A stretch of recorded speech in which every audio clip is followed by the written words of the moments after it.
क्या है आध्यात्म?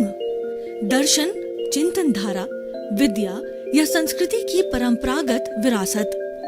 आध्यात्म दर्शन यानी जीवन का शाश्वत सत्य। मानव जीवन से जुड़े शाश्वत सत्यों को जानिए और समझिए उपासक डॉक्टर सोहन राज तातेड़ से हमारे खास कार्यक्रम आत्मविज्ञान में। आत्मविज्ञान यानी सही दृष्टि, सही सोच। भाई और बहनों, मातृशक्ति को नमन। स्टूडियो में आपका हार्दिक स्वागत, अभिनंदन है, सत्कार है। आत्मविज्ञान साइंस ऑफ द सोल कार्यक्रम के अंतर्गत हम आपको सही दृष्टि, सही सोच, राइट विजन, राइट थिंकिंग के तहत जो आपकी नकारात्मक सोच है उसमें करेक्शन देके हम उसको सकारात्मक बनाते हैं, क्योंकि हमारे केंद्र आत्मा है। आत्मविज्ञान यानी आत्मा का विज्ञान, साइंस ऑफ द सोल है। तो उसकी प्रामाणिकता के कारण हम आपको जो है वो सही दृष्टि दे पाते हैं। और ये सारा कार्यक्रम जो है हम करते हैं अलग अलग विषय, अलग अलग चिंतन, अलग अलग भावधारा, अलग अलग सोच और अलग अलग विषयों को लेकर के करते हैं। प्रतिदिन नए नए विषय प्रस्तुत करते हैं। तो आज का हमारा बहुत सुंदर विषय है स्वभाव और विभाव। भाई और बहनों, मैं निश्चित तौर से आत्मविश्वास के साथ कह सकता हूँ कि जो व्यक्ति स्वभाव और विभाव को समझ लेता है, भेद रेखा खींच लेता है, इसका तारतम्य तादात्म्य को समझ लेता है, इसके गूढ़ रहस्य को समझ लेता है, तो निश्चित तौर से वह व्यक्ति कभी दुखी नहीं हो सकता है। और वह अपने जीवन का लक्ष्य अगर मुक्ति का बनावे, salvation, emancipation, liberation, free from the of the bondage बनावे, तो स्वभाव और विभाव के सिद्धांत के ऊपर हम बना सकते हैं। और इस जन्म के अंदर हमारे कॉज कम पड़ सकते हैं और कम कॉज के द्वारा फिर हमारा केवल डिस्चार्ज रहता है। तो वह डिस्चार्ज जो है कुछ ही जन्मों में समाप्त होकर के और हम जल्दी सिमंदर स्वामी के चरणों में जन्म लेकर के और कुछ ही भावों में सिद्ध बुद्ध मुक्त हो सकते हैं। इतना स्वभाव और विभाव विषय के जो है इतना पावरफुल विषय है, इतना मननीय गहनीय विषय है। देखिए, स्वभाव संधि विच्छेद करूं तो स्वयं के भाव, अपने खुद के भाव, अपने ओरिजिनल भाव, अपना घर स्वभाव है। यानी जो आपके लक्षण हैं, जो आपके गुण हैं, उस गुण के अंदर निवास करना, अपने घर के अंदर निवास करना, अपने गुणों की भजना करना, अपने गुणों को समझना और वो गुणवान है जो हमारा प्रभु है उसको प्रणाम करना, उसको नमस्कार करना, उसको रिझाना और उससे क्षमा याचना करना, उससे शक्ति मांगना, उससे जागृति मांगना, उसका रियलाइजेशन करना, उसका इंट्रोस्पेक्शन करना, आत्मनिरीक्षण करना, आत्म परीक्षण करना, ये सब स्वभाव के अंग है। और भी स्वभाव के मैं आपको अंग बताऊं कि हमारा जो प्रभु है स्वभाव वाला है, वह अनंत ज्ञान वाला है, वह अनंत दर्शन वाला है, वह अनंत शक्ति वाला है, अनंत सुख का धाम है। और वो ज्ञाता दृष्टा है, वो अशरीरी है, वो अजन्मा है, वह सूक्ष्म है। मैं भगवान राम जैसा जो शुद्ध आत्मा हूँ, मैं भगवान कृष्ण जैसी शुद्ध आत्मा हूँ, मैं भगवान महावीर जैसी शुद्ध आत्मा हूँ, मैं सिमंदर स्वामी जैसी शुद्ध आत्मा हूँ, मैं 24 तीर्थंकरों जैसी शुद्ध आत्मा हूँ। मेरी शुद्ध आत्मा और भगवान की शुद्ध आत्मा, कीड़े मकोड़े, पेड़ पौधे, 84 लाख जीवा योनि की किसी भी आत्मा और मेरी आत्मा में, मूल आत्मा में कोई भेद नहीं है, क्योंकि वो सारी एक है जो हमको, और वो शाश्वत है। भूत भविष्य वर्तमान में उसमें कोई परिवर्तन नहीं होती, कोई हलचल नहीं होती, क्योंकि अशरीरी है। और जो है हमको जो ये अंतर दिखाई दे रहा है, एकेंद्रिय, बेन्द्रिय, तेन्द्रिय, चतुर्न्द्रिय, पंचेंद्रिय, नरक गति, तिर्यंच गति, मनुष्य गति, देव गति, और जो उसके साथ में ऊपर माने मोक्ष का, कोई छोटा व्यक्ति, कोई मोटा व्यक्ति, कोई तीव्र बुद्धि वाला, कोई मंद बुद्धि वाला, कोई मध्यम बुद्धि वाला, कोई आतंकवादी, कोई धार्मिक, कोई सज्जन, कोई दुर्जन, ये सारे भेद है पूर्वकृत कर्मों के भोग और पूर्वकृत कर्मों के उदय और प्रारब्ध के कारण आते हैं। ये शरीर भी उदय और प्रारब्ध के कारण मिला है। तो भाई और बहनों, मैं कहना चाहता हूँ स्वभाव हमारी चेतना है। अब मैं दूसरा विभाव से आता हूँ। विभाव इसका विरोधी है। विभाव है जड़ है, विभाव है हमारा उदय है, प्रारब्ध है। और जड़ और चेतन में क्या अंतर है कि जो हमारा स्वभाव तत्व जो कि चेतन से जुड़ा हुआ है, असंख्य चेतनामय परमाणुओं के पिंड को चेतना कहते हैं। और इस चेतना के अंदर जो है वो सुख दुख की अनुभूति होती है, फीलिंग्स होती है, चेतना ग्रोथ करती है और चेतना प्रजनन करती है, अपने जैसा जीव पैदा करता है, फीलिंग करती है।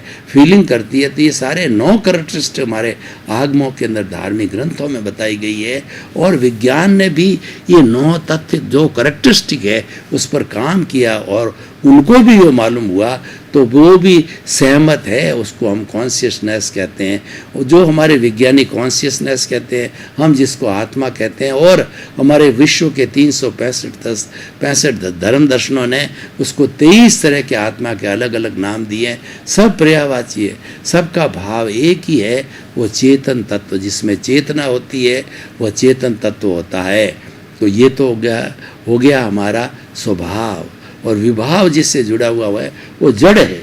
जड़ किसे कहते हैं कि जो गलन मिलन धर्मा है, जिसमें वर्ण होता है, गंध होता है, रस होता है और स्पर्श होता है, और वो गलता है, मिलता है।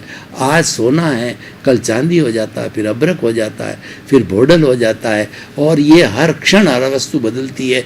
इसीलिए संसार को परिवर्तनशील कहा गया। उसके मोड्स होते हैं, मोड्स ना हो, पर्याय ना हो तो वस्तु नहीं रहती है।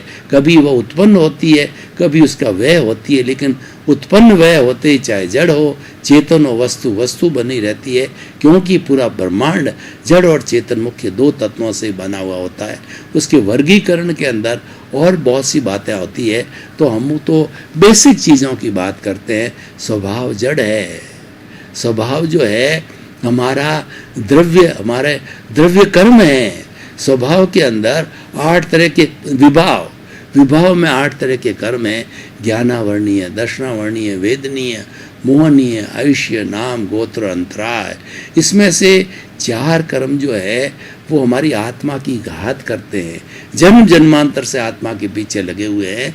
लेकिन जो अघाती कर्म होते हैं वो हर शरीर के अलग अलग होते हैं। उनमें पुण्य होता है, पाप होता है। आज मनुष्य का शरीर है तो वह उसके जो अघाती कर्म अलग होंगे। कल बिल्ली हो जाता है कोई व्यक्ति तो बिल्ली के अघाती कर्म अलग होंगे। क्योंकि ये 4 कर्म अघाती कौन से हैं? एक तो होता है वेदनीय कर्म, दूसरा होता है आयुष्य कर्म, तीसरा होता है नाम कर्म और चौथा होता है गोत्र कर्म। देखिए चारों अलग है। मनुष्य का जो होगा वो वेदना अलग तरह की होती है। बिल्ली से तुलना करता हूँ, बिल्ली की अलग होती है। तो ये वेदनीय कर्म। आयुष्य में हम मनुष्य योनि में, वो तृष्ण योनि के अंदर है। और नाम कर्म जो 103 तरह की उत्तर प्रकृतियाँ होती है, शुभ नाम, अशुभ नाम। तो हमारे तो नाम होता है, पद प्रतिष्ठा होती है, उनका नाम का कोई अर्थ कोई होता नहीं है। और उसके बाद के अंदर, नाम के बाद के अंदर गोत्र कर्म आता है, तो उनका कोई गोत्र नहीं हो। हमारा तो गोत्र होता है, कुल होता है, अच्छा परिवार, बुरा परिवार। तो इस तरीके से मैं कहना चाहता हूँ कि ये अघाती कर्म बॉडी टू बॉडी वेरी होते रहते हैं, बॉडी को प्रभावित करते हैं। लेकिन जो हमको मुक्ति में जाने नहीं देते, जो आत्मा का गला घोंटते हैं, आत्मा से जकड़े रहते हैं, वो हर जन्म के अंदर अपडेट होते रहते हैं। अब इसके अंदर कुछ लोगों का ये कहना है तो पिछले जन्म का, कुछ लोगों कहते हैं जन्म जन्मांतर, कुछ भी कहो, जन्म जन्मांतर के अंदर जितने भी ज्ञानावर्णीय, दर्शनावर्णीय, मोहनीय और अंतराय कर्म हैं, ये अपडेट होते रहते हैं। और हमको ये जो हम जन्म छोड़ेंगे तो अपडेटेड, ये हमारे घाती कर्म है। नेक्स्ट बर्थ के अंदर वह अपडेटेड चले जाएंगे। अब चाहे उसको एक जन्म का मानो तो पिछले जन्मों का अपडेटेड है। इसलिए ये जन्म जन्मांतर का कहने में कोई तकलीफ नहीं है, और उसको हमें जो है पूर्व जन्म का कहने में भी कोई तकलीफ नहीं है, क्योंकि एक जन्म के ही हमारे जो है घाती कर्म है। तो भाई और बहनों, एक जन्म और कई जन्मों के लिए दोनों बातें सार्थक है, और कुल मिला करके वो एक ही बात है। तो अब हम जो बात कर रहे थे स्वभाव की, तो स्वभाव को जो है, स्वभाव को जो है वो विभाव बनाते हैं, ये कर्म बनाते हैं। इसलिए कर्मों के लिए कहा गया है कि को सुख को दुख देत है और कर्म देत झकझोर और उर्जत सुरजत आप ही ध्वजा पवन के फेर। हमको विभाव में कौन डालना चाहता? हम तो स्वभाव में जाना चाहते हैं कि स्वभाव में शांति आनंद है, लेकिन जाने कौन नहीं देता? विभाव नहीं जाने देता। तो इसलिए कहा गया है कि भगवान के मंदिर के ऊपर ध्वजा कभी इधर फहराती है, कभी उधर फहराती। कौन फहराता है? पवन फहराती है। तो हमको दुख देने वाले हमारे कर्म हैं, लेकिन हम अज्ञानतावश क्या करते हैं कि फला व्यक्ति ने मेरे को दुख दिया, तो वो कभी होता ही नहीं है। किसी को दोषी मानना अज्ञान है, कोई दोषी है ही नहीं। पूरी सृष्टि जो है वो वीतराग है और 84 लाख जीवा योनियां मेरे लिए जो है वो निर्दोष है, क्योंकि उनका दोष है ही नहीं है। अगर वो हमारे सामने कोई भी मान लो निमित्त बन के प्रकृति हमको भेजती है, कुदरत की रचना, कुदरत के कानून के तहत, तो वो तो मेरी प्रतिध्वनि है। वो पिछले जन्म के अंदर मैंने उसके साथ जैसा व्यवहार किया था वैसा वो करने के लिए आया है। वो तो मेरा हितैषी है, वो मेरा सुधार कर रहा है, मुझको एनएसवी देगा और मुझे मुक्ति की ओर भेजने के लिए मेरा सहयोगी बनो। उसको प्रणाम करो, उसके प्रति कृतज्ञता ज्ञापित करो। इसीलिए भुगते उसकी भूल, जो भुगतता है उसकी भूल होती है, भुगताने वाले की कोई भूल नहीं होती है। क्योंकि हम भूल पिछले जन्म में करके आते हैं और इस जन्म के अंदर भूल जाते हैं। इसलिए फॉर्मूला भुगते उसकी भूल, क्योंकि दुनिया में ऐसी कोई ताकत नहीं है जो किसी को दुख दे, किसी को सुख दे, अपने ही कर्म करवाते हैं। तो इसीलिए कहा गया है कि रंग मंच ये जगत है, कर्म खिलावना हार और नाना रूप बनाए कि और चेतन खेलनार। जो ये हमारा चेतन तत्व है स्वभाव वाला, वह खेलता रहता रंग मंच पे कठपुतली की तरह। नचाने वाले कठपुतली तो खेलती है, खेल खिलाने वाला दूसरा व्यक्ति होता है जिसके हाथ में डोर होती है।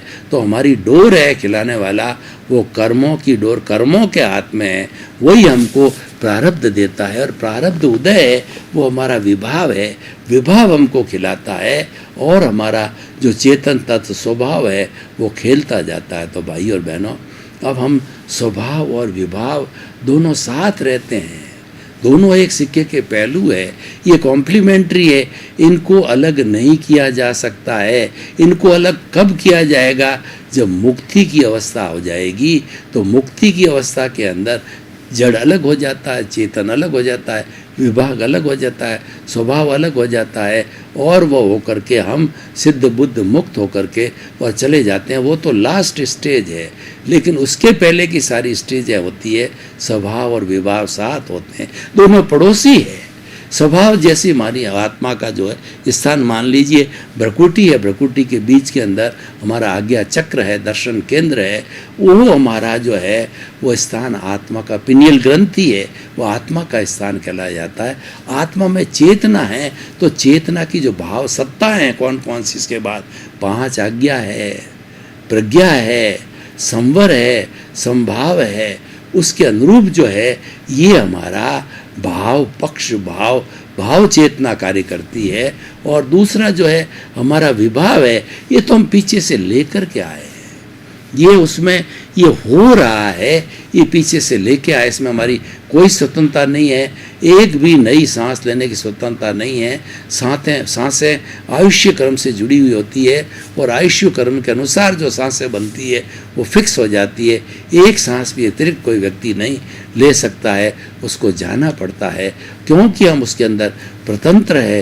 ये तो हम लेकर के आए हैं और वो जैसा हमने किया है उसके अनुरूप भुगतते हैं। तो भाइयों और बहनों, मैं अब इस निष्कर्ष की भाषा में बात करूं और इसका स्वभाव और विभाग जो है एपिसोड को जो है ओपन टू द ऑडियंस करूं और आप लोगों के साथ में इसके विचार विमर्श के साथ, प्रश्नों के साथ, सुझाव के साथ और आपके कमेंट्स के साथ में इसको जोड़ूं।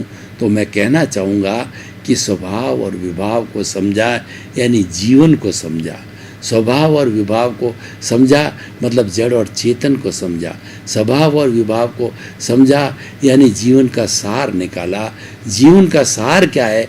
स्वभाव में रमण करो, विभाव को दूर भगाओ, विभाव को समाप्त कब किया जा सकता है? स्वभाव में रहने से विभाव समाप्त होता है और स्वभाव में न रहने से विभाव खड़ा होता है। आप रेगुलर स्वभाव के पाले में लो, अपने घर से बाहर मत निकलो, किराए के मकान में मत जाओ। विभाव है वो किराए का मकान है, हर बार छोड़ना पड़ता है। कभी वो घाती कर्मों के रूप में, कभी वो अघाती कर्मों के अनुरूप, कभी जन्म लेकर के वो छोड़ता है। उसे किराएदार एक मकान दूसरे मकान को छोड़ता है। तो इसीलिए कहने का मतलब स्वभाव और विभाव, विभाव पर है और स्वभाव जो है स्व है। जो हमारा स्व है वह स्व पर प्रकाशक है। आत्मा को स्व पर प्रकाशक कहा गया है। इसको जो है दीपक की उपमा दी है। दीपक स्व पर प्रकाशक होता है, स्वयं को भी प्रकाशित करता है, दूसरों को प्रकाशित कहा गया करता है। इसको ज्ञान की उपमा दी है कि एक जो है वो हमारा घना अंधेरा हो शताब्दियों का और एक छोटा सा दीपक जला दिया जाता है तो घने अंधकार तिमिर को चीर करके और वह प्रकाश पैदा कर देता है। उसी तरह से हमारे भीतर जो जन्म जन्मांतर से अज्ञान लेकर के हम चल रहे हैं, उस अज्ञान को जो है ज्ञान में बदल करके और हमको जो है वो धीरे धीरे हमारा जो कार्बन शरीर है, हमारी जो कॉजल बॉडी, हमारा जो लिंग शरीर है और हमारा राग द्वेष है जो कि पुण्य पाप के कांस्टेंट रूप में बना हुआ है, तो उन सब को दोनों को घटाता न्यून करता जो है वो जब ज़ीरो हो जाता है तब हमें मुक्ति की अवस्था प्राप्त हो जाती है। तब हमें 360 डिग्री की प्राप्ति होती है और केवल ज्ञान होता है। पहले केवल दर्शन होता है, फिर केवल ज्ञान होता है और उसकी प्राप्ति के लिए होने के बाद में हम इस शरीर के अंदर भगवान बन जाते हैं। जैसे महावीर बने, 24 तीर्थंकर बने। वो तीर्थंकर जो है केवल ज्ञान होते ही उनके भीतर भुवन भास्कर चमक जाता है और पूरे सृष्टि को जैसे कि जो है वो सूर्य प्रकाश देता है, तो केवल ज्ञान है वो प्रकाशमान कर देता है इस बॉडी को और जो है भूत की, भविष्य की, वर्तमान की, जड़ की, चेतन की हर अवस्था को जानने लग जाता है। तो भाई और बहनों, कितना पावरफुल विषय है कि हम विभाव को भी समझें, स्वभाव को भी समझें। क्योंकि हमारी भारतीय संस्कृति में 3 शब्द आते हैं, गे, हे और उपादेय। गे का मतलब होता है जानना और हे का मतलब छोड़ने योग्य, उपादेय का मतलब ग्रहण करने योग्य। हमने स्वभाव और विभाव दोनों को जाना, उसकी प्रक्रिया को जाना, तो हम कह सकेंगे कि स्वभाव तो धारण करने की बात है, वो उपादेय है। और जो विभाव है वो हमारा प्रारब्ध है और वो हमारा पुण्य पाप है और वह जो है हमारा उदय है। तो उसको हमें छोड़ना है क्योंकि वह जड़ है और वो अपने आप भी छूटेगा और हमको प्रयास करके छोड़ना है। क्योंकि जड़ को छोड़े बिना हमें चेतना की अनुभूति नहीं हो सकती है। चेतना ने चेतना को रोके रखा, इस जड़ रूपी विभाव ने रोके रखा है। तो इस विभाव को काटना है। इसको काटने के लिए फाइलों का संभावपूर्ण निपटारा करना हमारा बहुत ही सुंदर जो है वो आचार संहिता है और ये जो है वो सम्यक चारित्र है। देखिए कि हमारे यहाँ ट्रिपल ज्वेल्स की व्यवस्था की गई है जैन दर्शन के अंदर कि सम्यक दर्शन, सम्यक ज्ञान और सम्यक चारित्र, right faith, right vision and right conduct.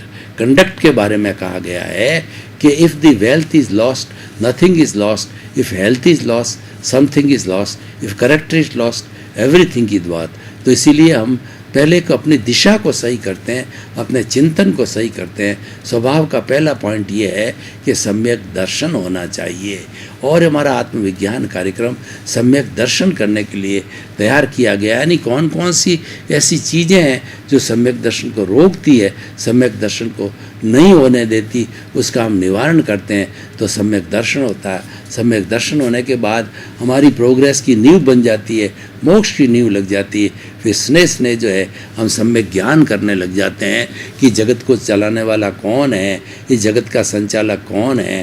कर्ता व्यवस्थित शक्ति है, मैं कर्ता नहीं हूँ, कर्ता हो भी नहीं सकता और किसी भी प्राणी को कर्ता न तो मानना लेकिन स्वयं को न कर्ता मानना, यानी नो डूअरशिप नो ऑनरशिप है। ये हमको जो है दूसरे सम्यक ज्ञान के नियम से पालन मालूम होती है। तीसरी सम्यक चारित्र होता, फाइलों का संभाव और निपटारा करना, यानी जो कुछ भी हमारे साथ घटित हो रहा है उसके साथ जुड़ना नहीं है और उसको संभाव से निकाल करो।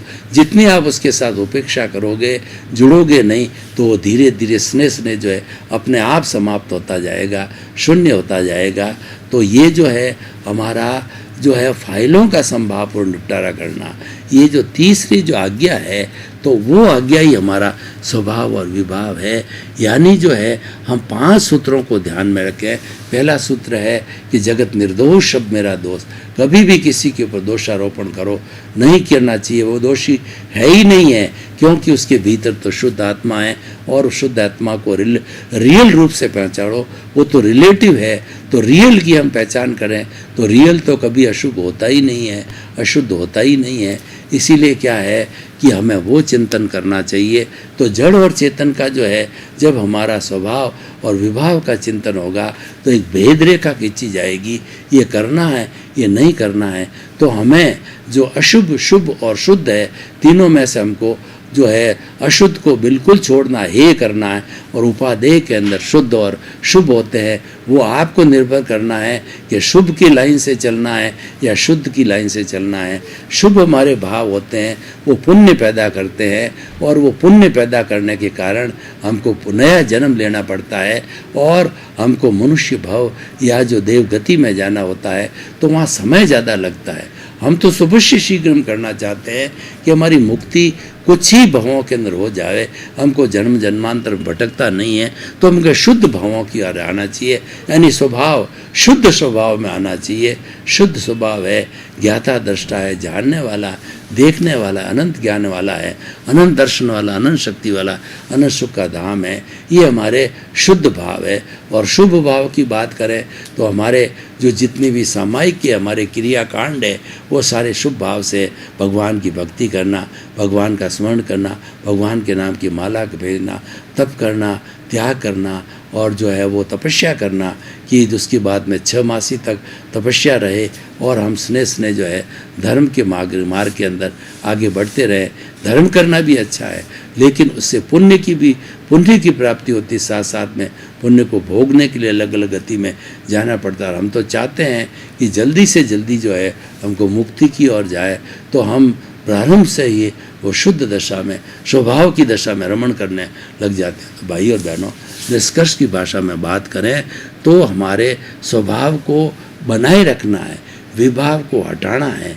तो स्वभाव का जो अपोजिट है, स्वभाव की जो प्रतिरोधात्मक शक्ति है, वो विभाव है, वो छोड़ने योग्य है। स्वभाव है वो अपनाने के लिए है। और जो व्यक्ति अपने स्वभाव में रमण करता है, वो शांति को प्राप्त करता है, वो आनंद को प्राप्त करता है, वो पवित्रता को प्राप्त करता है, वो तेजोलेशिया, शुक्ललेशिया और जो है पद्मलेशिया को प्राप्त करता है। और हमारा ये जो प्रारब्ध है, पुण्य है, वो विभाव है, वो तो चलता रहता है, हर क्षण चलता रहेगा। तो हमें उस प्रारब्ध को भुगतने के लिए हमें समझना है कि हमारा प्रारब्ध का सारा भुगतान जो है विचारों के द्वारा होता है। तो इसीलिए विचारों यानी मन है, यानी विचारों को बाईपास करो। आप विचारों के साथ जुड़ो मत।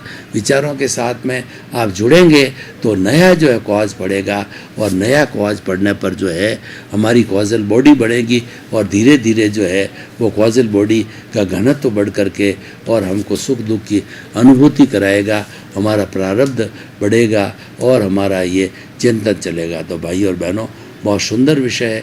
इस सुंदर विषय को गहराई से समझना ही नहीं है, समझने के साथ साथ में इसको हृदयंगम करना चाहिए। इसीलिए जो हमने ट्रिपल ज्वेल्स की बात कही, तो उसके बारे में भी हम कहना चाहते हैं कि जो हमारा जो है हमारा जो चरित्र है, उसके बारे में क्या कहा गया है कि if the wealth is lost nothing is lost, if health is lost something is lost, and if the character is lost everything is lost.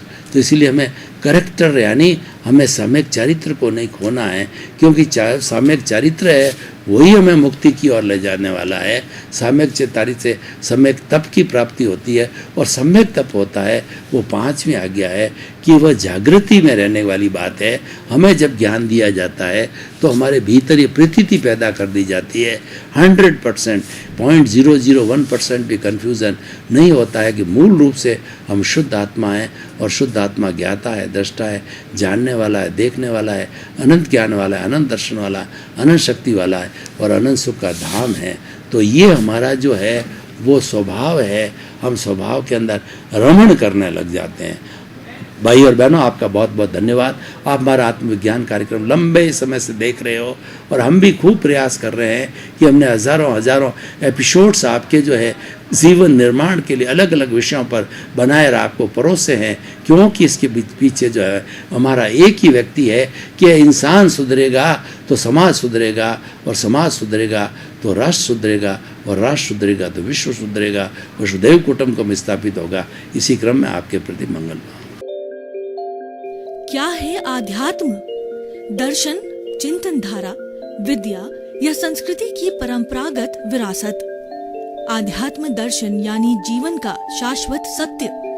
मानव जीवन से जुड़े शाश्वत सत्यों को जानिए और समझिए उपासक डॉक्टर सोहन राज तातेड़ से हमारे खास कार्यक्रम आत्मविज्ञान में। आत्मविज्ञान यानी सही दृष्टि, सही सोच।